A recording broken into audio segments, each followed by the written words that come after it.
हैदराबाद गॅजेटनुसार राज्यातील भटक्या विमुक्त जाती या आदिवासी गणल्या जातात। याच गॅजेटचा आधार घेत मराठ्यांना कुणबी केलं जाणार असेल तर आम्हाला हे आदिवासी असल्याचे दाखले द्या आणि त्यात गणना करा, अशी मागणी राज्यातील भटक्या विमुक्त जमातीतील तज्ञांनी केली आहे। ओबीसीमध्ये मराठा आल्यानं राज्यातील भटक्या विमुक्तांना कधीही राजकीय लाभ मिळणार नाहीत अशी भीती सुद्धा या निमित्तानं व्यक्त केली जाते। राज्यात भटक्या विमुक्त जाती जमाती या ओबीसीमध्ये गणल्या जातात।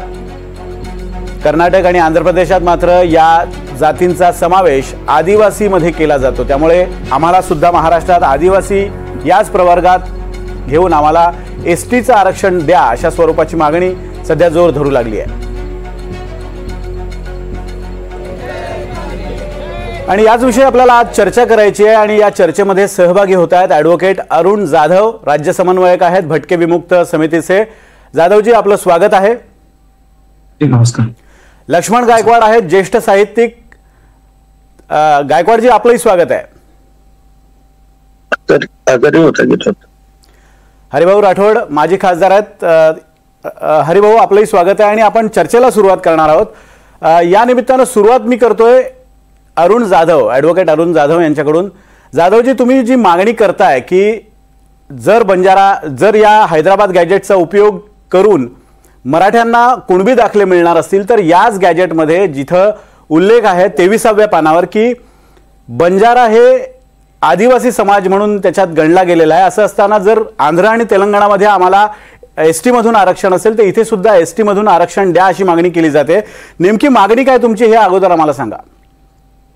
सगळ्यात पहिली महत्वाची प्रथमतः त्या ठिकाणी मी एनडीटीव्हीचं अभिनंदन करतो आणि आभार मानतो, कारण भटकेमुक्त समाजाला पहिल्यांदा या ठिकाणी त्यांची जी भूमिका आहे, त्यांच्यावर होणारा जो अन्याय, त्यांच्या अडचणी मांडण्याची संधी या ठिकाणी उपलब्ध करून दिली, त्याबद्दल माझ्यासोबत महाराष्ट्रामधील भटकेमुक्त समाजामध्ये गेली अनेक दिवसापासून इथल्या समूहाला सामाजिक, आर्थिक, राजकीय न्याय मिळवून देण्यासाठी काम करणारे पदाधिकारी, जबाबदार पदाधिकारी, नेते मंडळी या ठिकाणी उपस्थित आहेत।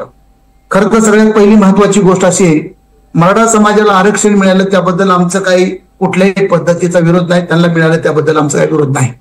परंतु एक महत्वाची गोष्ट अशी आहे, जर मराठा समाजाला हैदराबाद गॅजेटनुसार जर त्या ठिकाणी जर रिझर्वेशन मिळत असेल तर माझं स्पष्ट मत आहे की हैदराबाद गॅजेटमध्ये भटके मुक्त समाजातल्या काही महत्वाच्या जाती त्या ठिकाणी सुद्धा त्या जाती एससी आणि एसटी मध्ये आहे। उदाहरणार्थ साधी गोष्ट अशी की कोलाटी समाज आहे, तो कोलाटी समाज कर्नाटकामध्ये एससी मध्ये आहे। त्याचबरोबर महाराष्ट्रातला सुद्धा कायकडी समाज जो आहे तो विदर्भामध्ये एससी मध्ये आहे। बंजारा समाज आहे तो हैदराबाद गॅजेटनुसार त्या ठिकाणी तो एसटी मध्ये आहे। त्याच पद्धतीचा आमच्याकडचा असणारा जो त्या भटकेमुक्त समाजातला रामोशी आणि त्या ठिकाणचा असणारा बेरड हा सुद्धा कर्नाटकमध्ये एससी मध्ये आहे। हे सगळं बरोबर आहे। आमचं मत असं की ज्या पद्धतीने मराठा समाजाला हैदराबाद गॅजेटनुसार जर न्याय मिळाला असेल तर आम्हाला सुद्धा भटकेमुक्त समाजाला हैदराबाद गॅजेटचा विचार केला पाहिजे। आमच्याबद्दल कुठल्याही पद्धतीचा भेदभाव होता कामा नये, ही आमची मागणी आहे आणि आम्हाला न्याय मिळाला पाहिजे। हे जर आम्हाला न्याय देणार नसेल तर ह्या ठिकाणचं महाराष्ट्रामधलं जे सरकार आहे ते सरकार दबावाला बळी पडून त्या ठिकाणी न्याय देण्याचं काम करत नाहीये। खरं तर सगळ्यात पहिली महत्वाची गोष्ट अशी आहे की मराठा समाजाला आरक्षण मिळालं, मी त्याच्यावर काय बोलणार नाही, परंतु एक महत्वाची गोष्ट अशी आहे, मंडल आयोगाच्या शिफारशीनुसार तमाम महाराष्ट्रातील भटकेमुक्त समाज हा ओबीसी मध्ये आहे।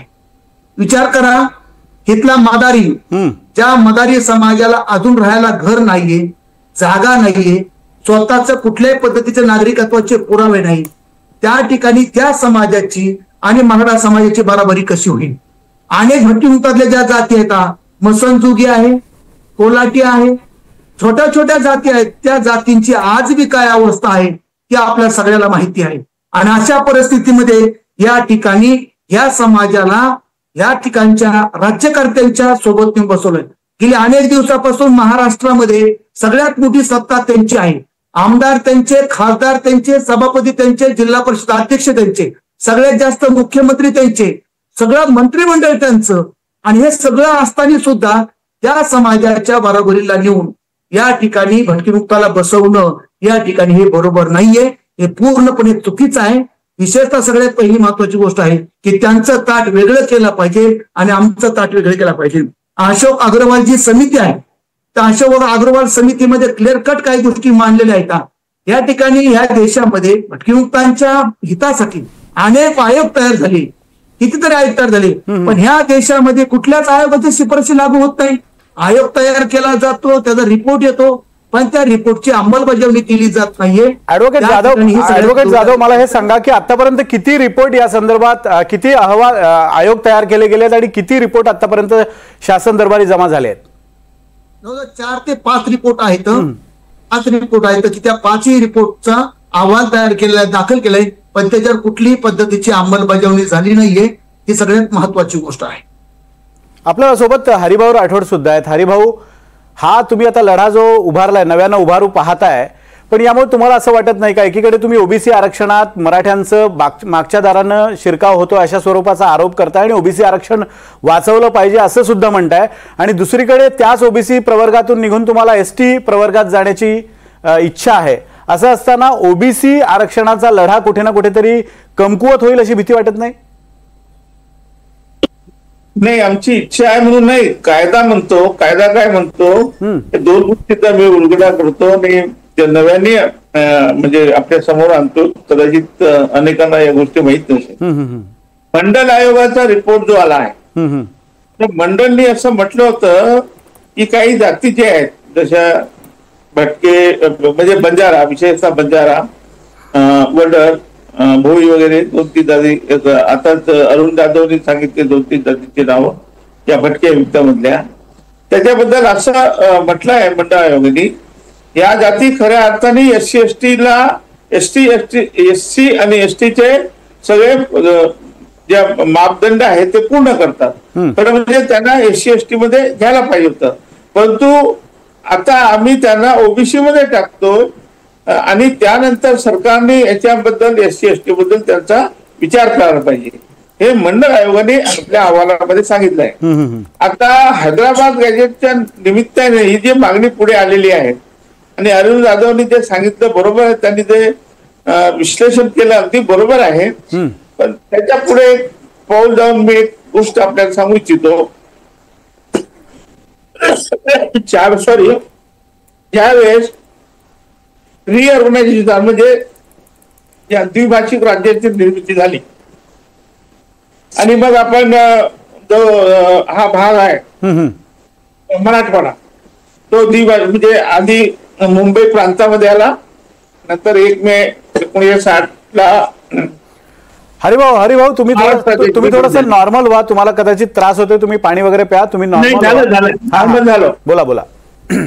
तर 1 मे 1960 रोजी आपल्या महाराष्ट्राची निर्मिती झाली, त्यानंतर इकडे आलं.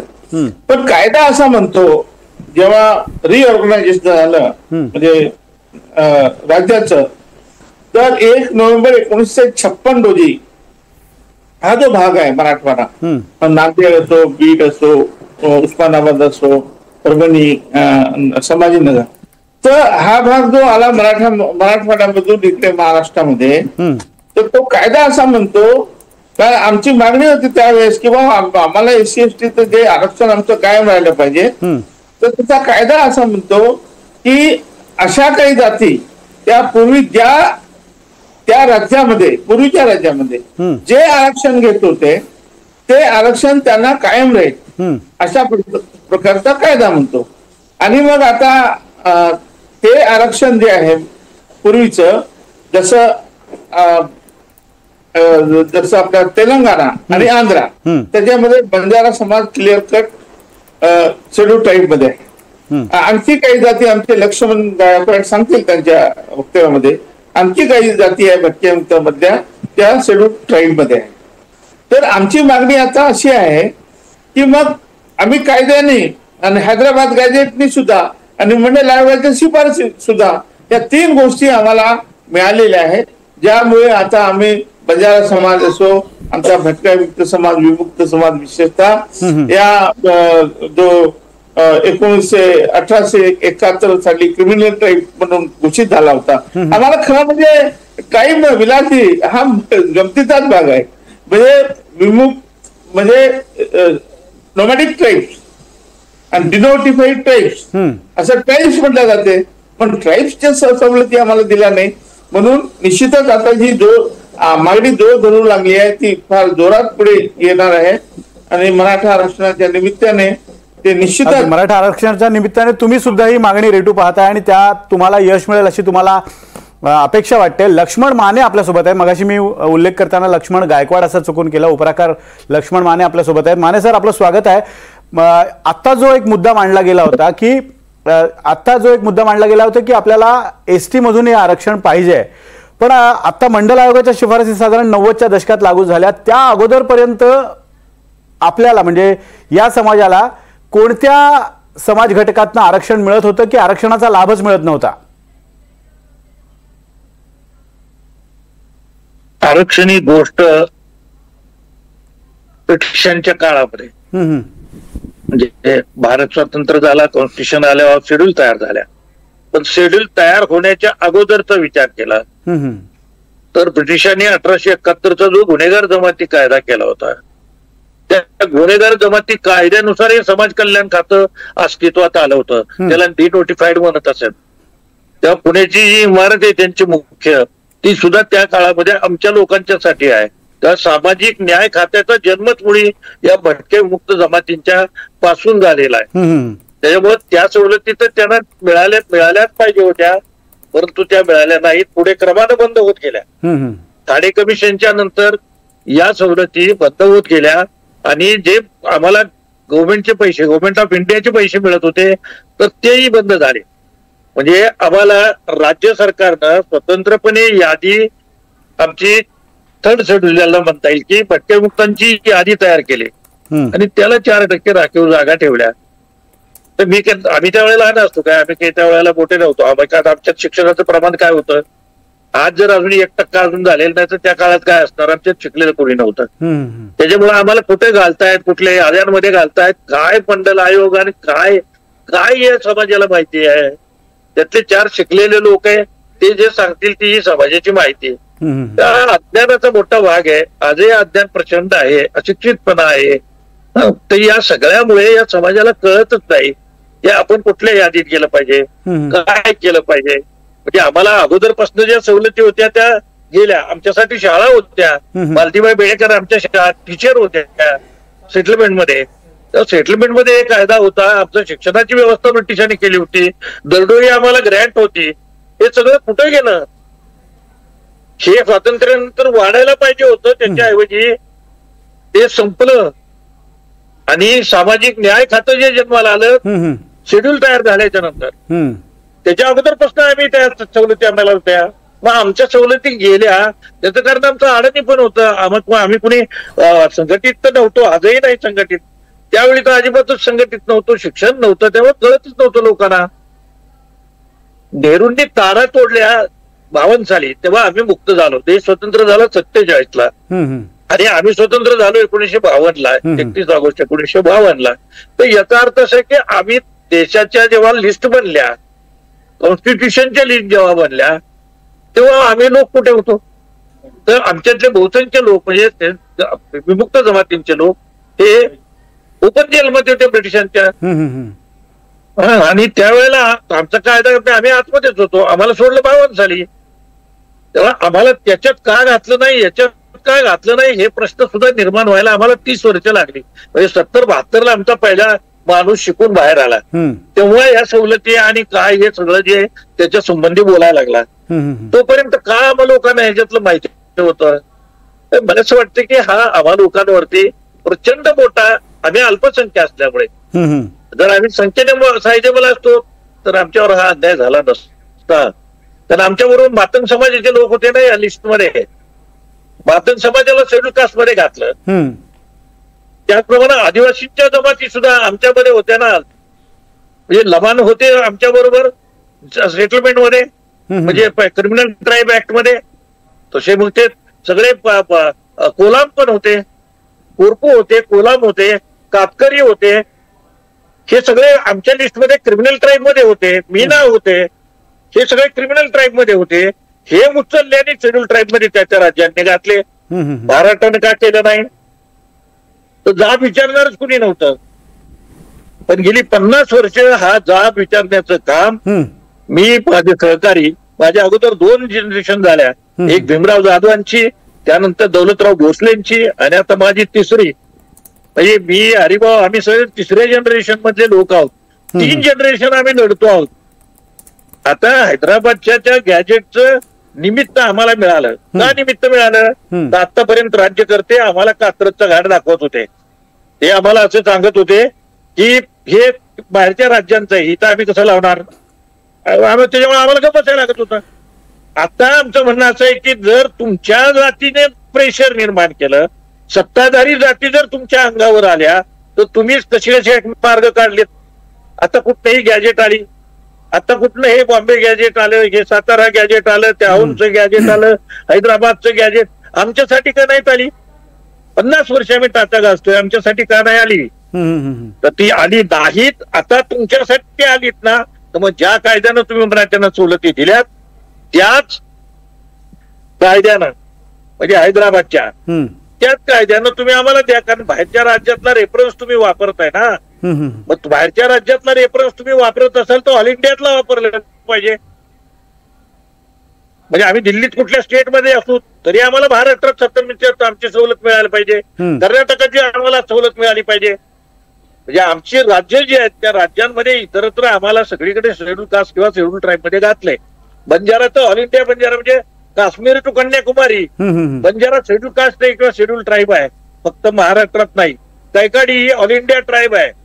आम्ही ट्राईब आहोत, आम्ही कास्ट नाही. बरोबर. शेड्यूल म्हणजे घालण्याच्यासाठी आम्ही क्रिमिनल ट्राईब मधले लोक आहेत आणि दुसरे नोमॅडिक ट्राईब मधले लोक आहेत. त्या नोमॅडिक ट्राईब आहेत, कास्ट नाहीत.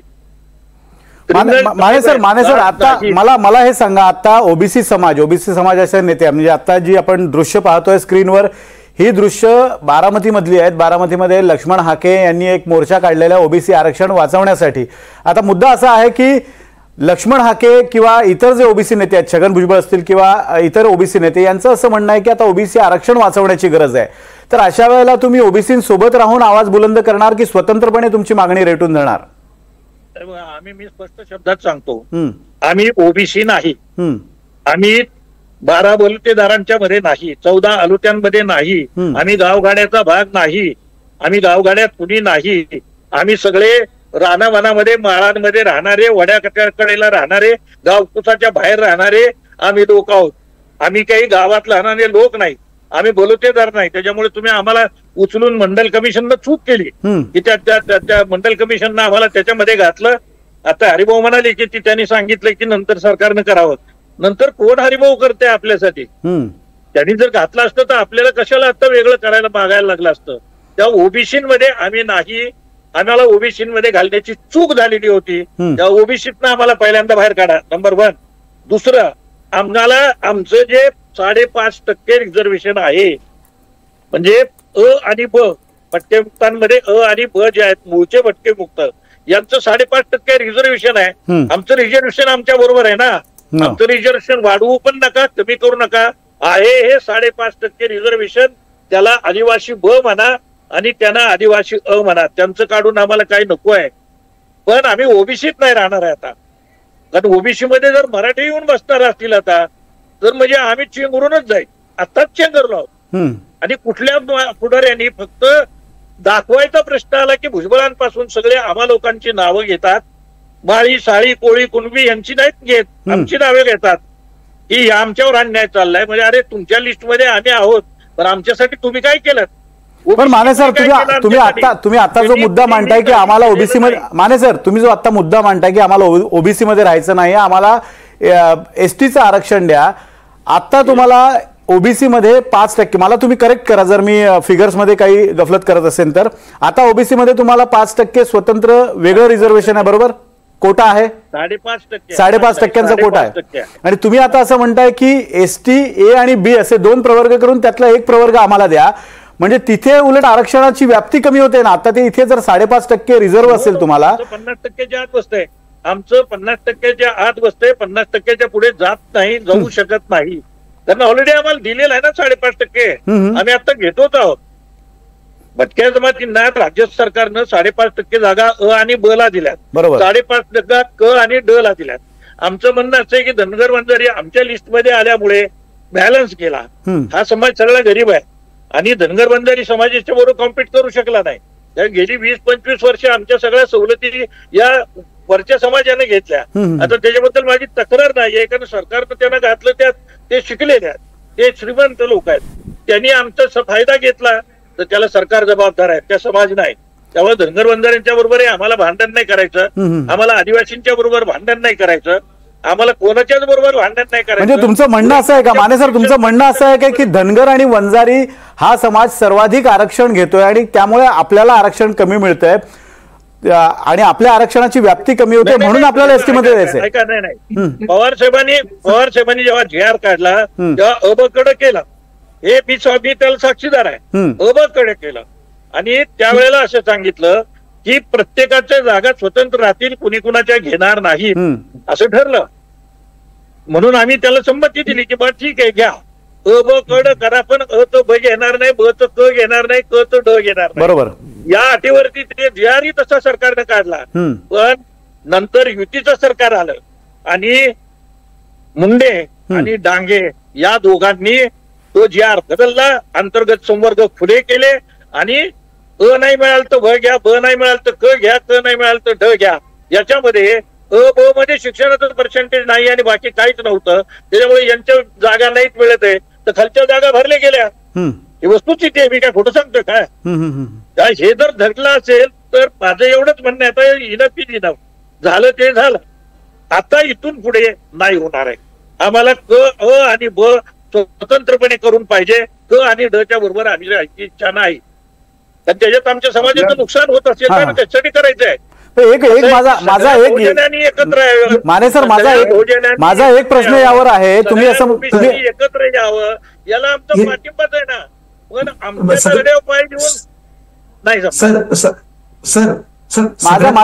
माझा एक मुद्दा आहे फक्त, तुम्ही आता असं म्हणताय की आरक्षण ओपन केलं म्हणजे 11% जे 5.5% अ ब आणि कड अशा दोघांना दिलं होतं ते ओपन केल्यामुळे कुणालाही कुठलंही आरक्षण मिळतंय. मग यासाठी जबाबदार तुम्ही मुंडे आणि डांगेंना धरताय. त्यावेळेला जाब विचारला गेला होता का? बदलला त्यांनी, तो संवर्ग बदलला, मला माहिती आहे ना, मी त्याचा साक्षीदार आहे, मला माहिती आहे, मी विधिमंडळात होतो तेव्हा. आणि मी पुन्हा मुंडे साहेबांना सांगत होतो, मुंडे साहेब हे स्वीकारताना हे अटी घातलेले आहेत, हा JR शरद पवारांनी काढलेला आहे आणि तो JR आजही महाराष्ट्र सरकारच्या फाईलमध्ये उपलब्ध आहे, कुणीही बघू शकतं. अब कडं कुणी कुणाचं काही घ्यायचं नाही ठरलं होतं, पण प्रत्यक्षामध्ये काय झालं? तुमचा मुद्दा लक्षात आला माने सर, मी तुमच्याकडे पुन्हा येतो, पण आता सध्या अरुण जाधवांना काहीतरी बोलायचं. अरुण जाधव, हा जो मुद्दा आहे, म्हणजे माझा प्रश्न असा होता की आता जे तुम्हाला ओबीसी मधनं आरक्षण मिळतंय ते पुरेसं वाटत नाहीये का, आणि तुम्हाला असं वाटतंय का एसटी मध्ये गेल्यानंतर आपल्या आरक्षणाची व्याप्ती वाढू शकेल? एक सगळ्यात पहिली गोष्ट लक्षात ठेवली पाहिजे साहेब, की ह्या देशातला एकमेव समाज असा आहे की माने सर मी येतो तुमच्याकडे ऍडव्होकेट जाधव बोलतायत, यांचं झाल्यानंतर मी तुमच्याकडे येतो. केंद्रामध्ये मंडल आयोगाच्या शिफारशीनुसार राजकीय आरक्षण हे ओबीसीचं आहे आणि महाराष्ट्रामध्ये नोकरीमध्ये आणि बाकीच्या सवलतीच्या वेळेस त्यांना भटकीमुक्तामधून सवलत मिळते. खरं तर ह्या दोन गोष्टी ह्या समाजाचा, हा समाज खूप अल्पसंख्याक आहे, लहान समाज आहे. जसं माने साहेबांनी सांगितलं की प्रत्येक वर्गाची रीतिरिवाज वेगळी असती, भटकीमुक्तांचा रीतिरिवाज, त्यांची राहणीमान, बोली भाषा, आहार, सगळी संस्कृती ओबीसी मिक्सअप नाहीये, ओबीसीच्या बरोबर नाहीये, त्यांची वेगळी संस्कृती आहे. आणि माने साहेबांनी जो शब्द वापरला ट्राईब, हा जो शब्द वापरला, ट्राईब हे जमातीला शब्द वापरला जातो, त्याच्यामुळे भटकीमुक्त हे त्या ठिकाणी ओबीसी मध्ये मोडत नाही. हा भटकीमुक्तावरती झालेला मोठा अन्याय आहे. तर राजकीय आरक्षण आहे केंद्रामधलं, त्या ठिकाणी आम्हाला भटकीमुक्तामध्ये जे राखीव जागा ज्या आहेत, नोकरीमध्ये आरक्षण नाहीये, एकाच जातीला 2 ठिकाणी, त्यामुळे या ठिकाणी न्यायालय व रस्त्यावरची लढाई या ठिकाणी भटकीमुक्तांना न्याय मिळवून देण्यासाठी लढली जाईल आणि भटकीमुक्तांसाठी सेपरेट सूची तयार करून त्या ठिकाणी की आदिवासी म्हणून त्यांना मान्यता द्यावी, अबकड करून त्या ठिकाणी अशोक अग्रवाल या समितीने तसा रिपोर्ट पण दिलेला आहे, ही सगळ्याला माहिती आहे, त्याचे पुरावे पंचवंत आहे. आजही महाराष्ट्राच्या बाहेर जो भटकीमुक्त समाज राहतो त्यांच्या जातीचे दाखले गोळा केलेत आम्ही, की ह्या जाती वेगवेगळ्या ठिकाणी कुठल्या कुठल्या वर्गामध्ये मोडतात. आज मत असं आहे पुन्हा एकदा की हैदराबाद गॅजेटनुसार जर मराठा समाजाला आरक्षण मिळणार असेल तर आमचं पण मत आहे की गॅजेटमध्ये उल्लेख आहे, जातीचे नाव आहेत, त्याप्रमाणे ह्या सुद्धा समाजाला न्याय मिळाला पाहिजे आणि ह्या समाजाला सेपरेट सूची तयार करून त्या ठिकाणी त्यांना आदिवासीची सवलत देण्यात यावी, त्याच्यामध्ये अबकड करण्यात यावी अशी आमची विनंती आहे. जाधव साहेब, मला एक सांगा की अशोक अग्रवाल समितीचा तुम्ही एक दोनदा उल्लेख केलेला आहे. अग्रवाल समितीने नेमकं काय म्हटलेलं आहे या समाजासंदर्भात? त्याच्यामध्ये कसं आहे की 14 विमुक्त आणि 28 भटक्या जाती आहेत, हे अनुसूचित जाती आहेत असं त्याच्यामध्ये क्लिअर कट आहे, त्याच्यामध्ये समाविष्ट करण्यात याव्या असं अग्रवाल समितीचा तो आयोग आहे, त्याच्यामध्ये रिपोर्ट आहे आणि तो जाहीर आहे, आपल्या सगळ्याला माहिती आहे. सरकारने तो स्वीकारलेला नाही. बरं, हा मला सांगा, हा अहवाल केव्हा सबमिट केला गेला होता आणि सध्याचं त्याचं स्टेटस काय आहे? सरकारच्या विचाराधीन आहे की सरकारनं फेटाळलाय? 2004 साली ती समिती तयार झाली होती अध्यक्षखाली, अशोक अग्रवालच्या अध्यक्षखाली. त्यांनी त्याचा रिपोर्ट दिला होता, परंतु तो रिपोर्ट त्यांनी स्वीकारला पण त्याची अंमलबजावणी केली नाही. आणि हा रिपोर्ट आहे सर, याचे पत्र आहे ते रिपोर्ट आहे आणि ते सरकारी दरबारी तयार आहे, परंतु त्या ठिकाणी कुठल्याही पद्धतीचा त्यांना न्याय मिळाला नाही अशी परिस्थिती. सातत्याने भटकीमुक्तांच्या सोबत खूप मोठा अन्याय झालेला आहे. ही जात ओबीसी मध्ये टिकू शकत नाही, कारण त्यांचे 4 घरं 5 घरं असतात. हे काही आपल्या सगळ्यांना माहिती आहे. तिथला वडार, तिरमली, कायकाडी, डवरी गोसाई आजही भटकीमुक्तांमधल्या अनेक जातीला नागरिकत्वाचे पुरावे नाहीत, त्यांना गावात राहून दिलं जात नाही, त्यांना नागरिकत्वाचे पुरावे उपलब्ध होऊन दिले जात नाही अशी परिस्थिती आहे. म्हणजे तुम्हाला कायदेशीर दृष्ट्या कागदावर आरक्षण आहे, मात्र त्याचा प्रत्यक्ष लाभ या समाजाला मिळत नाही असं तुमचं म्हणणं आहे. हरिभाऊ, मुद्दा तुमच्याकडे माझा एक वेगळा मुद्दा आहे. हरिभाऊ, एक भीती अशी व्यक्त केली जाते की मराठ्यांचा समावेश ओबीसी मध्ये झाला कुणबी मार्गाने, कुणबी प्रमाणपत्राच्या मार्गाने, तर राजकीय आरक्षण सुद्धा आपलं संपून जाईल आणि आपले जे प्रतिनिधी आज जात आहेत विविध लोकप्रतिनिधी म्हणून, त्यांची व्याप्ती सुद्धा कमी होत जाईल आणि मराठ्यांचंच तिथे सुद्धा अतिक्रमण होईल अशी एक भीती व्यक्त केली जाते. तुम्हालाही तसंच वाटतंय? अगदी बरोबर. थोडस काही चुकीचं जाऊ नये लोकांमध्ये, थोडीशी दुरुस्ती करतो आरक्षणाच्या बाबतीत. आमचा जो भटका मित्र समाज आहे तो नोकरीसाठी आणि शिक्षणासाठी आम्ही वेगळे आहोत, आम्हाला वेगळं आरक्षण दिलेलं आहे. परंतु आम्ही राजकीय दृष्ट्या आम्ही ओबीसी मध्ये आहोत. ओबीसी मध्ये आम्हाला 27% जे स्थानिक स्वराज्य संस्थेमध्ये आरक्षण दिलेले आहे त्या 27% मध्ये आहोत. मग हे जे आता कुणबी म्हणून येणार आहेत 2 कोटी, म्हणजे जरांगे पाटील सांगतात त्याप्रमाणे, मग ते सगळे ओबीसी मध्ये येणार, म्हणजे 27% मध्ये येणार. आणि म्हणून भटक्यांसाठी सुद्धा तो आघात झालेला आहे. आणि म्हणून जी काही लढाई चाललेली आहे, आता आम्ही बघतो चित्र, आमचे मित्र लक्ष्मण हाके त्या ठिकाणी मुद्दा करत आहे, त्याच्यामध्ये आमचेही लोक आहेत. कारण हा केवळ ओबीसीवर आघात नाही तर भटक्यांवर सुद्धा आघात आहे राजकीय दृष्ट्या. आणि म्हणून मी वारंवार बघा विलासजी, एकच आहे या देशामध्ये, जोपर्यंत कर्पूरी ठाकूर फॉर्म्युला लावणार नाही, जोपर्यंत तुम्ही रोहिणी आयोगाच्या शिफारशी लागू करणार नाही, तोपर्यंत हा प्रश्न मिटणार नाही. आणि मी अनेक वेळा मी सांगितलं की कुणबी मराठा हे वेगळे आहे, वेगळे कोण द्या त्यांना, काय द्यायचे ते. मंडल आयोगाच्या वेळेस आता आमचे लक्ष्मण मित्र, आमचे लक्ष्मण मानेजी, आम्ही त्यावेळेस होतो, शरद पवार सोबत होतो, त्यावेळेस जेव्हा मंडल आयोग लागू झाला तेव्हा शरद पवार साहेबांनी तोच फॉर्म्युला लावला होता. त्यांनी काय केलं होतं की भटक्यांना वेगळं, विमुक्तांना वेगळं आणि धनगरांना 3% वेगळं आणि 2% आपल्या बंजारी समाजाला दिला. तो प्रश्न तो सामोपचाराने मिटला त्यावेळेस. अशीच परिस्थिती आज आहे. आपण जर सब कनेक्शन केलं तर जे 19% मधलं तुम्हाला कुणबी मराठा करून त्यांना जर वेगळं काढलं, आणि आमचा बारबलुतेदार समाज आहे ज्याला विश्वकर्मा असं नाव दिलं आहे माननीय पंतप्रधानांनी, त्या समाजालाही वेगळं दिलं, तर हे सगळ्या भानगडी मिटतात. हे आता जे चालू आहे ना, संघर्ष चालू आहे ओबीसी मराठाचा, तो संघर्ष मिटेल. हा संघर्ष मिटवण्यासाठी सगळ्यांना सामाजिक न्याय देण्यासाठी सगळ्यांना समान न्याय देण्यासाठी कोणाला धक्का लागणार नाही, कोणी कोणाच्या ताटातलं ओरबडणार नाही. पण या निमित्ताने एक सांगू इच्छितो आपल्याला, काल माननीय मुख्यमंत्री यांनी प्रयत्न केला क्लॅरिफिकेशन देण्याचा, जो संभ्रम आहे.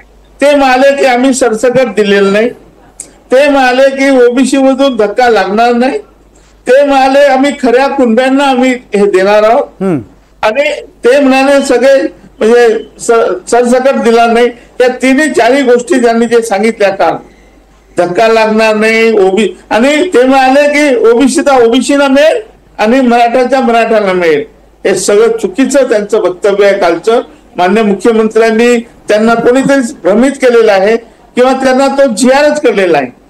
तो ज्या GR नुसार विलासजी सगळ्यांना म्हणजे मराठवाड्यातल्या एकूण एक मराठा समाजाला हे आरक्षण मिळणार आहे, कुटुंबाचे दाखले मिळणार आहे आणि ते 19% मध्ये येऊन पडणार आहे सगळे. पण हरिभाऊ तुम्ही असं तुम्ही असं म्हणताय की तुम्ही आता असं म्हटलात, हरिभाऊ माझा प्रश्न आहे का, तुम्ही आता असं म्हटलात की नोकरी आणि शिक्षणामध्ये आम्हाला वेगळं आरक्षण आहे, पण राजकीय आरक्षण त्यामध्ये मात्र हे व्यापलं जाईल. राजकीय आरक्षण म्हणजे ही भीती कसली आहे? राजकीय प्रतिनिधित्व आपलं कमी होत जाईल ही भीती आहे की आपल्या समाजाच्या शिक्षण आणि नोकरीच्या माध्यमातून उद्धार होणार नाही ही भीती आहे? निश्चितच राजकीय आरक्षण कमी होईल ना. आता नगर परिषद, महानगरपालिका, जिल्हा परिषद म्हणजे आता जो लढा सुरू आहे तो फक्त आणि फक्त राजकीय आरक्षणासाठीचा लढा असं म्हणायचं? काय विचारलं? आता जो लढा सुरू आहे ओबीसी विरुद्ध कुणबी मराठा असा जो लढा सुरू आहे तो फक्त आणि फक्त राजकीय आरक्षणासाठी सुरू आहे असं म्हणायचं का? नाही नाही नाही, तसं नाहीये. बघा, आम्हाला भटक्या विमुक्ताला नोकरी आणि याच्यामध्ये धक्का लागलेला नाही, पण ओबीसीला धक्का लागलेला नाही ना. ओबीसी मध्ये कोण आहेत? आता जो राजकीय आरक्षणाचा लाभ मिळतो म्हणजे अशी एक ओरड होते की आता जो राजकीय आरक्षणाचा सर्वाधिक लाभ मिळतोय तो माळी समाज आणि धनगर समाज यांना ओबीसीतून सर्वाधिक लाभ राजकीय दृष्ट्या मिळतोय अशी एक ओरड आहे. तुमचंही तेच मत आहे का?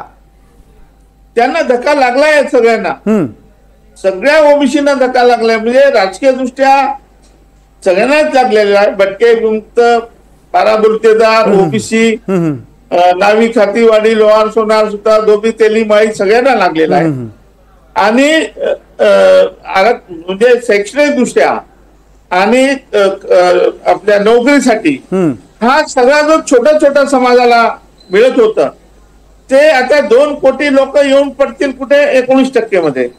तर याचा कुठेतरी गैरसमज झालेला दिसतो आमच्या माननीय मुख्यमंत्र्यांना. पण ते म्हणाले होते ओबीसी आमचा DNA आहे. मग तुमचा DNA आहे तर ओबीसीवर अन्याय झालाय, तुम्हाला कळत का नाही? मला सांगत नाही. तर GR तुम्हाला कळत नाही का? GR स्पष्ट म्हणतो की सगळ्यांना आरक्षण मिळणार आहे. कारण तुम्ही तशी कमिटी केली ना, तुम्ही तशी व्यवस्था केलेली आहे, ग्राम समिती केली आहे, तुम्ही पटवारी आहे, त्याचे ग्रामसेवक आहे, नंतर कृषी सहाय्यक आहे, या 3 लोकांची कमिटी आहे. त्याच्याकडे जायचं, त्यांना सांगायचं आम्हाला दाखला पाहिजे, मराठा समाज त्यांच्याकडे जाईल, मग सगळे सोयरे. म्हणजे बघा 2 गोष्टीचा आणखी उलगडा करतो. इथे आधी सगळे सोयरे आणि सरसकट याचा शब्दाचा म्हणजे काय म्हणू त्याला, हा, ते दोन्ही शब्द न वापरता सगळे सोयरे आणले मध्ये. म्हणजे नातेवाईक, रक्त नातेवाईक, नातेसंबंध हे आलं. आणि सरसकट म्हणजे काय की काल एक प्रश्न विचारला होता आपल्या मान्य जरांगे पाटलांना एका पत्रकारांनी, जर त्यांच्याकडे पुरावा नसेल तर तुम्ही काय करणार? त्यामुळे आहे ना आपल्या हैदराबाद गॅजेट आहे ना, त्याच्यामध्ये सगळे येतात, ज्यांच्याकडे नोंदी आहेत त्याचं प्रतिज्ञापत्र सुद्धा कुणबी प्रमाणपत्रासाठी पुरेसा आहे अशी त्यात तरतूद आहे. आणि ही तरतूद कदाचित आपल्या आरक्षणाच्या मुळावर येते अशी तुमची भीती आहे. माने सर, मला तुम्हाला हे विचारायचं आहे, राजकीय दृष्ट्या आरक्षणाच्या अनुषंगाने मला विचारायचं आहे की असं एक बोललं जातं की ओबीसी आरक्षणाचा सर्वाधिक लाभ हा धनगर समाज आणि माळी समाजाला मिळाला. म्हणजे काही दिवसांपूर्वी लक्ष्मण हाकेंचं एक वक्तव्य होतं की आतापर्यंत माळी हे ओबीसी समाजाचं प्रतिनिधित्व करत होते किंवा ते लीड करत होते आणि अलीकडच्या काळात धनगरांचं वाढतं प्रस्थ हे सहन होत नाहीये. कुठे ना कुठेतरी एक राजकीय आरक्षणाच्या दृष्टीनं ही लढाई तीव्र होताना दिसते आणि जात समूहाचा जो विकास आहे नोकरी आणि शिक्षणाच्या माध्यमातून तो मागे पडतोय असं वाटतंय? विलासजी चुकीचं जाऊ तेव्हा नये. हरिभाऊ मी येतो तुमच्याकडे पुन्हा. ऐका, सगळ्यात जास्त लाभ कुणब्यांनी उठवलेला आहे. हा, सगळ्यात जास्त लाभ कुणबी जे कुणबी म्हणून आले आहेत, कुणबी 70% कुणबी ऑलरेडी आलेले आहे. जरांगे पाटलांच्या आधी, जरांगे पाटील नंतर आलेले आहेत. 70-75% कुणबी आमच्या विदर्भातले, तुमच्या नगरचे, तुमच्या जळगावचे, तुमच्या पुण्याचे, पश्चिम महाराष्ट्रातले 70 ते 75% हे आधीच कुणबी. हे तर जरांगे पाटील आता आले, त्याच्या पूर्वीच. म्हणजे उत्तर महाराष्ट्र आणि विदर्भातल्या कुणब्यांचा सर्वाधिक फायदा ओबीसी आरक्षणात झालेला असं तुमचं म्हणणं आहे. माने सर, माझा मुद्दा हाच आहे की काही विशिष्ट समाज गट किंवा काही विशिष्ट समाज ओबीसी मधून राजकीय आरक्षणाचा लाभ अधिक मिळवत आहेत आणि ते दुखणं मूळचं आहे आणि त्यामुळे हा विरोध होतोय असं वाटतंय. ते बघा, काही गोष्टी मुळातून समजून घेतल्या पाहिजेत. आम्हाला राजकीय आरक्षण ग्रामपंचायत टू पार्लमेंट कुठेही नाही.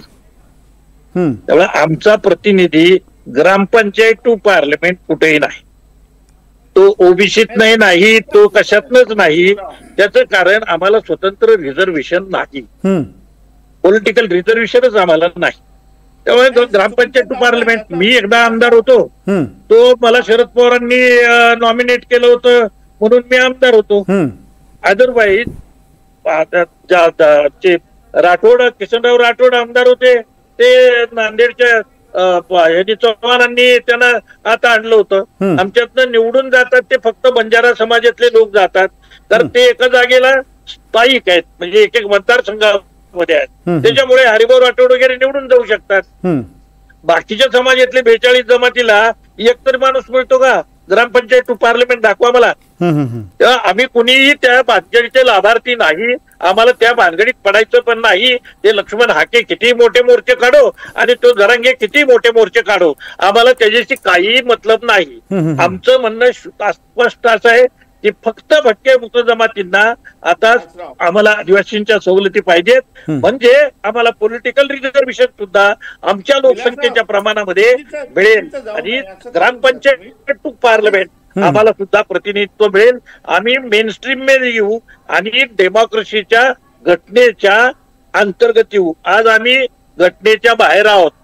घटनेनं मूलभूत अधिकार मताचा दिलेला आहे, पण मतं सुद्धा आमची सगळ्याची नोंदलेली नाहीत.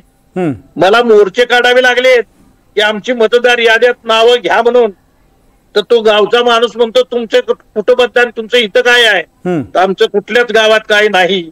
मग आमच्या लोकांनी असा शोध लावला की जेजुरी गाव सांगा, आणि जेजुरी गाव आम्ही लोक सांगायला लागलो. जेजुरीत मी मोर्चे काढले, आम्हाला मताचा अधिकार द्या म्हणून. आणि जेजुरीच्या लोकांनी जेव्हा विचारलं की आता तुमचं इथं काय आहे, तर त्यांना सांगितलं आमच्या लोकांनी की आमचा खंडोबा इथं आहे म्हणून हे आमचं गाव आहे. अदरवाईज आम्हाला कुठं गाव आहे? त्या आमची नोंद नाही, ती रिव्होल्युशनरी सेन्सस आमचं झालेलं नाही. 5.5% सुद्धा बेंचमार्क सर्वे आहे, तो खरा सर्वे नाही. आता जातवार सर्वे जो होईल ना तो खरा होईल. आज आमचा जो सर्वे झालेला आहे 5.5% आम्हाला म्हणतायत तो बेंचमार्क सर्वे आहे, तो काही खरा सर्वे नाही. आमचं खरं सेन्सस झालेलंच नाही. त्याच्यामुळं आमचं म्हणणं असं आहे की आम्ही ट्राईब मध्ये गेलो तर आमचं सेन्सस होईल. आमचं सेन्सस झालं तर आम्हाला रिप्रेझेंटेशन त्या प्रमाणात मिळेल आणि सगळ्यांना मिळेल. माने सर, मला एक सोप्या,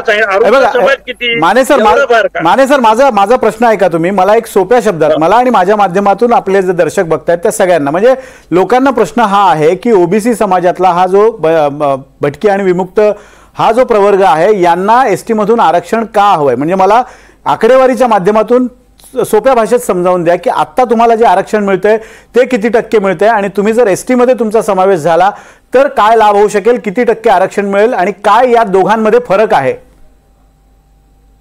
दोघांमध्ये आरक्षणाच्या संदर्भातला फरक हा आहे की राज्य सरकार आम्हाला जे देत आहे ते कॉन्स्टिट्युशनल नाही आहे.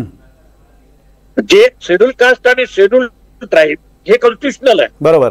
हे आमचं जे केलंय 3rd शेड्यूल इथे भटक्या विमुक्तांचं हे राज्यापुरतं आहे. आम्हाला केंद्रातली कुठलीही सवलत मिळत नाही, बरोबर. त्याच्यामुळे राजकीय नाही कुठलीच नाही. तर आमचं म्हणणं असं आहे की आम्हाला पॉलिटिकल आणि हे सगळं मिळवायचं तर आम्हाला कॉन्स्टिट्यूशनचं प्रोटेक्शन पाहिजे. आम्ही आज पारद्यावर अन्याय झाला, तो विदर्भातल्या पारद्यावर अन्याय झाला ना तर त्याला अॅट्रॉसिटी लागते, पण ती साताऱ्यातल्या पारद्याला झालं ना तर अॅट्रॉसिटी लागत नाही. पण असं का होतं? दोन याद्यात वेगवेगळ्या आहेत. काही काही विदर्भामध्ये शेड्यूल कास्ट आहेत, माझे काका आहेत वाशिम मध्ये ते शेड्यूल कास्ट आहेत, आणि मी इकडे क्रिमिनल ट्राईब मध्ये आहे. म्हणजे आमची मुलगी तिकडे, तिकडची मुलगी इकडे, आमची रोटी बेटी व्यवहार चालू आहे. बरोबर. आणि तरी सुद्धा राज्य सरकारनं विदिन द स्टेट 3 याद्यांमध्ये घातलेत. भारतीय वेगळ्या यादीमध्ये 3 ठिकाणी आहेत, काही काही यादीमध्ये 3 ठिकाणी आहेत. म्हणजे एका ठिकाणी SC आहेत, एका ठिकाणी क्रिमिनल ट्राईब आहेत, आणि एका ठिकाणी मंडळ आयोगामध्ये OBC आहेत. अरे काय राज्य करताय का हजामती करताय? इतक्या गरीब समाजावरती एवढा इतकी वर्ष अन्याय केला, लाज वाटायला पाहिजे राज्यकर्त्यांना. पण ती लाज वाटण्याचा प्रश्नच नाही, कारण दे आर कम्युनल पीपल. त्यांच्या जातीचा प्रश्न आल्यावरती जसे त्यांनी मार्ग शोधले, हा का गॅजेट कार्ड, ते गॅजेट कार्ड, हे गॅजेट कार्ड, वाय हे गॅजेट निघाली त्याचं कारण त्यांची मोठी जात अडचणीमध्ये आली, आणि ती जेव्हा प्रेशर करू लागली तेव्हा झकमारी त्यांनी वाटा काढल्या. आमच्यासाठी का नाही काढल्या 50 वर्षात वाटा? आम्ही काही देशाचे नागरिक नाही? माने सर, तुमची उद्विग्नता मला समजू शकते. आपण पुन्हा आपल्या मुद्द्याकडे, आपला थोडासा मुद्दा बाजूला जातोय, पुन्हा आपण मुद्द्याकडे येऊयात. तुमची उद्विग्नता मला समजू शकते, आणि इतक्या वर्षाची मागणी असताना सुद्धा त्याची दखल घेतली जात नसेल तर ही चीड स्वाभाविक आहे. पण मुद्दा आपला असा होता की आता जे आरक्षण मिळतंय ओबीसीच्या अंतर्गत, ते आणि एसटीत मिळालं तर काय फरक आहे या दोघांमधला, टक्केवारी आणि इतर पण सगळे फायदे? जी पॉप्युलेशन आहे ती काउंटेड नाही, कुणीही सेन्सस केलेलं नाही. जी दिलेली आहे ती महाराष्ट्र राज्य सरकारनं आम्हाला सांगितलं की तुम्हाला 3% आणि भटक्या जमातींना म्हणजे विमुक्तांना 3%, भटक्या जमातींना 2.5%, अशी 5.5%. आता ही 5.5% आम्हाला तिकडे ओबीसीमध्ये पण मिळतंय. पण ओबीसीमध्ये अन्याय असा आहे की ते आमच्या वाट्याला काहीच येणार नाही. इथे आम्ही जिथे अवकडं आमचं केलं तिथे आमच्या वाट्याला काही येत नाही, कारण तिथे पार्टनर मोठे येऊन बसले. त्या आमचं म्हणणं असं आहे तर आम्हाला काय नकोय, कुणाच्याच बरोबर आम्हाला जायचं नाही आहे. आम्ही स्वतंत्रपणे भटक्या विमुक्त जमातींचा समावेश अनुसूचित जमातीमध्ये झाला पाहिजे, आणि त्याच्यासाठी हैदराबादचं गॅजेट, साताऱ्याचं गॅजेट हे सगळं आम्ही घेऊन बसायला तयार आहोत. मी ही दोन्ही गॅजेट पाहिली आहे ते लिहू, रात्रीच डिवोट करून मी ते सगळे गॅजेट पाहिलेली आहेत. आमच्या जमातीचा त्यामध्ये मोठा फायदा होईल. आम्ही सगळे ट्राईब मध्ये तरी जाऊ किंवा शेड्यूल कास्ट मध्ये जाऊ. हैदराबाद मध्ये, तेलंगणामध्ये, कर्नाटकामध्ये, मध्य प्रांतामध्ये सगळीकडे आम्ही शेड्यूल कास्ट किंवा शेड्यूल ट्राईब आहोत, फक्त महाराष्ट्रामध्ये नाही. तेव्हा आता हे आतापर्यंत आम्हाला फसवत होते की बाहेरच्या राज्याची यादी आम्ही कशी घेणार. आता माझं म्हणणं असं आहे की तुम्ही तुमच्या कल्याणासाठी कशी घेतलीत ना तशी आता आमच्या कल्याणासाठी घ्या, आणि आम्हाला आदिवासींमध्ये घाला. आम्हाला दुसऱ्या सवलती नकोच आहेत. आम्ही ओबीसीचं काय करायचं त्यांचं ते बघायला समर्थ आहेत. आम्ही गरीब माणसं आहे हो. आम्ही काय साळी माळी कोळी कुणबी गोष्टी शिंपी आहोत का, सोनार आहोत का? ते गावगाड्यातले लोक आहेत, ते मोठेच लोक आहेत. आम्ही भिकारी समाजातले लोक आहोत किंवा चोरा दरोडे पोटासाठी चोऱ्या माऱ्या करणारे लोक आहोत. आम्ही काय जहागीरदार लोक आहे? आमची लिस्ट, आम्ही ट्रायबल आहोत 100%, आणि आम्हाला ट्राईब मध्येच घालते. दुसरा आम्ही आता काही मागत नाही, कारण आम्हाला कुणीच काही देत नाही हे आमच्या लक्षात आलेलं आहे. अगदी धनगर आमच्या बरोबर आले, त्यांनी आमचं जेव्हा खाल्लं तेव्हा त्यांनी असा विचार केला का की आपण गरिबांचं खातोय? नाही केला. आपण जो आता जशी माने सर आता जशी तुमची मागणी आहे की आपल्याला एसटी मध्ये समाविष्ट करण्यात यावं, तशी धनगर समाजाची सुद्धा अनेक वर्षांची मागणी आहे. पुन्हा जर तिथे एसटी मध्ये धनगर वाटेकरी आलो तर आता तुमची जी व्यथा या प्रवर्गातली आहे तीच व्यथा तिथे सुद्धा सुरू राहते की? बघा, धनगर समाजाबद्दल काय करायचं, ते मोठे लोक आहेत. आम्ही काही त्यांच्या बरोबर भांडू शकत नाही. आम्ही जर ताकद असते आमच्यात तर आम्ही त्यांना येऊच दिलं नसतं ना आतमध्ये. पण ते आम्हाला ऐकणार नाही, कशातच एज्युकेशन मध्ये नाही, आर्थिक स्थितीमध्ये नाही, कशातही नाही. त्यांच्या बरोबर आमचं काही भांडण नाही. ते आणि केंद्र सरकार बघून घेतील त्यांचं काय करायचंय. आमचा प्रश्न वेगळा आहे. आमचं ऑलरेडी क्रिमिनल ट्राईब हे ब्रिटिशांनी केलेलं आहे. नोमॅडिक ट्राईब हा शब्द ब्रिटिशांनी वापरलेला आहे. तेव्हा आम्ही ट्राईब आहे हे आम्हाला सिद्ध करण्याची आवश्यकता नाही. अगदी. धनगरांचं तसं नाही, धनगर ट्राईब आहे की नाही हेच त्यांना सिद्ध करायचं आहे. आमचा प्रश्न सिद्ध काही करण्याचा नाही. आम्ही ऑलरेडी हे ट्राईबच आहोत 100%. थोडक्यात सांगायचं तर तुमची एसटी मध्ये समाविष्ट करण्याची मागणी ही कायद्याला धरून आहे आणि धनगरांचं अजून प्रवर्ग निश्चित होणं बाकी आहे. तुमचा मुद्दा लक्षात आला. अरुण जाधव, तुम्हाला काहीतरी मुद्दा मांडायचा आहे. 1980 सालच्या मंडल आयोगाच्या अहवालातील शिफारस क्रमांक 1337/1 मध्ये मच्छीमार, बंजारा, बास फोरम, खटाव, समुद्रासारख्या विशिष्ट वर्ग भटकीमुक्त जमातीतील जाती असून देशाच्या काही भागात अस्पृश्यतेचा कलंक ग्रस्त आहेत अशी नोंद आहे. अशा जातींना, जमातींना अनुसूचित जमाती यादीमध्ये समाविष्ट करण्यात यावर सरकार विचार करू शकते असे मंडळ आयोगाच्या शिफारशीमध्ये आहे. त्यात क्लिअर कट भटकीमुक्त समाजातल्या जातीचा उल्लेख केला आहे. हे मंडळ आयोग सांगतोय आणि 1980 साली सांगितलंय.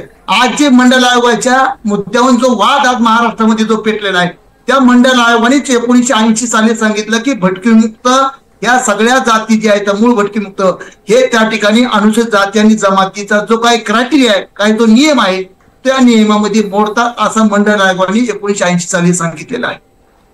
जाधवजी, आता तुम्ही जे म्हणताय मंडल आयोगाने हा उल्लेख केलेला आहे, मगाशी हरिभाऊ राठोड यांच्या वक्तव्यातनं एक आला की द्विभाषिक राज्य निर्मिती, स्वतंत्र राज्य निर्मिती भाषेच्या आधारावर त्यावेळेस जे कायदे होते त्यानुसार सुद्धा ही मागणी वैध आहे असं असताना, किंवा अशोक अग्रवाल समितीचा अहवाल आहे त्यात सुद्धा याच शिफारसी आहे असं असताना सुद्धा मग घोडा अडलाय कुठे? सरकारचं नेमकं काय म्हणणं आहे? सगळ्यात पहिली महत्वाची गोष्ट अशी आहे की सरकार, मग ते कुठल्या पक्षाचं सरकार असो, या सरकारामध्ये भटकीमुक्त समाजाच्या बाजूनी भूमिका मांडणारे प्रतिनिधी, राजकीय प्रतिनिधी, आमदार असतील, खासदार असतील, हे सत्तेमध्ये नसल्यामुळं या समाजाचं कुणी सुद्धा वकिली करत नाही. हे सगळ्यात दुर्दैवाची गोष्ट आहे. फक्त मतासाठी आम्हाला वापरलं जातं, दुसरं कशासाठी वापरलं जात नाही, फक्त मत मोर्चासाठी. दुर्दैवाची गोष्ट ह्या देशामध्ये जनावरांवरती बजेट आहे, कुत्र्या मांजरावरती डुकरावरती बजेट आहे, स्वतंत्र मंत्रालय आहे. पण गेली अनेक दिवसापासून देशाला स्वातंत्र्य मिळवण्यासाठी ज्या भटकीमुक्त समाजाने जीवाचा आटापिटा केला, फासावर गेले, गुन्हेगारीचा शिक्का मारून घेतला कपाळी. खरं तर आम्ही स्वातंत्र्य सैनिक आहोत, आम्ही गुन्हेगार नाहीत, कारण आम्ही देशासाठी भांडलो, देशासाठी त्या ठिकाणी आम्ही लढा दिलेला आहे. आम्हाला गुन्हेगार ठरवलं, पण आम्ही गुन्हेगार नाहीत, आम्ही देशासाठी लढलो, स्वातंत्र्य सैनिक आहोत. इंग्रजांच्या विरोधामध्ये आम्ही लढा पुकारला. आमचे राजकीय प्रतिनिधी नसल्यामुळं, लोकसभेमध्ये आमचे माणसं नसल्यामुळं या ठिकाणी आमच्या नशिबी हे आलेले आहेत. त्यासाठी आम्हाला पुढच्या काळामध्ये रस्त्यावरती आणि न्यायालयाच्या लढावं लागणार आहे. ही सगळ्यात महत्वाची गोष्ट आहे. राजकीय पक्ष कुणीच नाही. आज कुणी काही जरी सांगत असेल तर लोकसभेमध्ये इतके आयोग तयार झाले, एक आयोग सुद्धा त्या ठिकाणी जाऊन दिला ना, काँग्रेस असू नाही तर भाजप असू. आमच्या आयोगात कुणी बोललं नाही. आज त्याचे साक्षीदार आहेत, माने साहेब आहेत, राठोड साहेब साक्षीदार आहेत. किती वेळेस त्यांनी संघर्ष केला, किती वेळेस आंदोलन केलं, किती वेळेस संघर्ष केला ह्या माणसाने, तुझ्या जाणत्या माणसांचं आयुष्य संघर्षात केलं. पण एकही आयोगाच्या शिफारसी या ठिकाणच्या केंद्र सरकारने आणि महाराष्ट्र शासनाने लागू केलं नाही. आणि जे केल्या त्या तुटपुंज केल्या. आम्हाला जातीचा दाखला मिळाला पाहिजे, रेशन कार्ड मिळायला पाहिजे, आणि त्याच्यापेक्षा आम्हाला बजेट मिळायला पाहिजे, आम्हाला स्वतंत्र मंत्रालय पाहिजे. या देशामध्ये कुत्र्यावरती बजेट आहे, कुत्र्यावरती, मांजरावर बजेट आहे. पण माणसासारखे माणसं ह्या देशाला ज्यांनी स्वातंत्र्य मिळवून दिलं त्या माणसावरती बजेट नाही. एवढा मोठा अन्याय आमच्या तमाम त्या महाराष्ट्रात देशातलं भटकीमुक्त झालं, याची दुर्दैवाची गोष्ट कोणची नाही. हरिभाऊ जाधव, ऍडव्होकेट जाधव यांची जी व्यथा आपण ऐकली आता यावर तोडगा काय, कशा पद्धतीने हा लढा पुढे नेला जाणार आहे? सर्वप्रथम थोडं मी आमचे मित्र लक्ष्मण माने यांच्या वक्तव्यामध्ये आलं की आम्हाला राजकीय आरक्षण कुठेच नाहीये, ग्रामपंचायतमध्ये सुद्धा नाहीये, तर ते चुकीचं जाऊ नये म्हणून आपल्याला सांगतो. आम्हाला खासदार आमदारासाठी आरक्षण नाहीये, पण ग्रामपंचायत, पंचायत समिती, जिल्हा परिषद, महानगरपालिका, नगरपालिका यामध्ये आम्हाला 27% आरक्षण आहे. भटक्या ते एकत्र सगळे विमुक्त भटके आणि ओबीसी सगळे मिळून. माने सर, मी येतो तुमच्याकडे, फक्त हरिभाऊ राठोडांचा मुद्दा संपू दे. आपल्या शोची वेळ, पण मी सगळ्यांच्या निदर्शनाला एक गोष्ट आणू शकतो. हरिभाऊ थोडक्यात मुद्दा मांडा, वेळ संपत चालली आहे, थोडक्यात मुद्दा मांडा. माने सरांकडे पण मला जायचंय. त्यासाठी 7 तारखेला येत्या रविवारी एक बैठक होणार आहे, आमची बैठक होत आहे. ऑल इंडिया लेवलचे सगळे लोक येणार आहेत त्या ठिकाणी, आणि त्यामध्ये आम्ही रूपरेषा ठरवणार या आमच्या मागणीसाठी. हैदराबाद गॅजेट साठी, शेड्यूल ट्राईब साठी आम्ही जो लढा उभारायचा आहे त्याची प्रथम बैठक जे होत आहे ती 7 तारखेला रविवारी होत आहे. तर या बैठकीमध्ये जे काही ठरेल त्यानुसार, परंतु आम्ही निश्चित हा मोठा लढा उभारणार आहे. आम्ही अनेक दिवसापासून आमच्या मागणी होती ते मराठा आरक्षणाच्या निमित्ताने ते जोर धरू लागलेली आहे. अगदी गाव पातळीवरून लोकांचे फोन येत आहेत की तुम्ही ह्यावेळेस तुम्ही ही लढाई लढा, आता शांत बसू नका, आता लढल्याशिवाय काही मिळत नाही. अगदी तुम्ही लढा लढण्याचं सुतोवाच करताय आणि जसं मराठा समाजाच्या आंदोलनाला माध्यमांनी योग्य ती प्रसिद्धी दिली तशी तुमच्या लढ्याला सुद्धा आम्ही प्रसिद्धी देऊ. माने सर, मला एक शेवटचा मुद्दा तुम्हाला विचारायचा आहे. असं म्हटलं जातं की महाराष्ट्रात मराठे म्हणजे असं जरांगे पाटील जे दावा करतात की मराठा समाजाची लोकसंख्या ही 50% वर आहे. बिहारमध्ये जे जातीय आरक्षण झालं त्या आधारावर ओबीसींची संख्या साधारण 60% आसपास आहे. मला हे जाणून घ्यायचंय की एनटी म्हणजे हे जे 4 प्रवर्ग आहेत एबीसीडी याची लोकसंख्या नेमकी किती आहे? याची लोकसंख्या मी आपल्याला असं सांगितलं की काही सेन्सस झालेलं नाही. जे बेंचमार्क सर्व्हे झाला त्याचा 5.5% येईल. आता 5.5% म्हणजे साधारणतः 2 कोटीच्या दरम्यान आम्ही लोक असू. आम्ही महाराष्ट्राच्या 12 कोटीमध्ये 2 कोटी लोक असू. अच्छा, पण हे या बोलण्याला काही अर्थ नाही कारण त्याचं सेन्ससच झालेलं नाही. अगदी म्हणजे ही ढोबळ मानाने आकडा आहे. पण एवढं देतो आधी ठरवलं गेलं हे लक्षात घ्या. 7% आदिवासी हे फक्त महाराष्ट्रात आहेत, बाकी सर्व राज्यांमध्ये त्यांची संख्या मोठी आहे. इथे का कमी आहे तर इथल्या राज्यकर्त्यांनी ठरवून टाकलं आधी की एसटी ला किती द्यायचं, एसटी ला किती द्यायचं आणि व्हीजेएनटीचा जो वर्ग आहे हा याला काय करायचं. म्हणजे एकूण तुमचा सगळा जो रोख आहे तो राज्यकर्त्यांवर आणि त्या वेळचे राज्यकर्ते म्हणजे कुठले विशिष्ट पक्षाचे किंवा याकडे रोख नाही आहे, पण त्या वेळच्या राज्यकर्त्यांनी दुर्लक्ष केलं. आणि तुम्ही आता जसा उल्लेख केलात की जवळपास 2 कोटी अंदाजे, जरी 2 कोटी ही लोकसंख्या असली तरी एक मोठा वर्ग आहे की जो आपल्या न्यायासाठी गेली अनेक वर्ष झगडतोय आणि या माध्यमातून म्हणजे हैदराबाद गॅजेटच्या माध्यमातून त्यांना एक मार्ग दिसतोय आणि या मार्गावरून पुढे जाण्याची त्यांची तयारी आहे. कदाचित त्यांना या मार्गातनं यश मिळण्याची अपेक्षा आहे आणि एसटी प्रवर्गात आपला समावेश व्हावा यासाठी हे सगळेजण झगडतायत. आपण सगळे या चर्चेमध्ये सहभागी झालात. माझा वेळ संपतोय त्यामुळे या चर्चेत सहभागी झालात आणि आपली मतं मांडलीत त्यामुळे तुम्हा तिघांचे आभार. आपण पाहतोय की ओबीसी विरुद्ध मराठा असा एकीकडे संघर्ष चाललेला असताना ओबीसी प्रवर्गात असाही एक गट आहे की ज्याला आपल्या न्याय हक्कासाठी यापेक्षा वेगळा लढा लढावा लागणार आहे. एक छोटासा ब्रेक, लगेच परत येतो. बघत रहा एनडीटीव्ही मराठी. हे आहे एनडीटीव्ही आणि आपण पाहत आहात एनडीटीव्ही मराठी.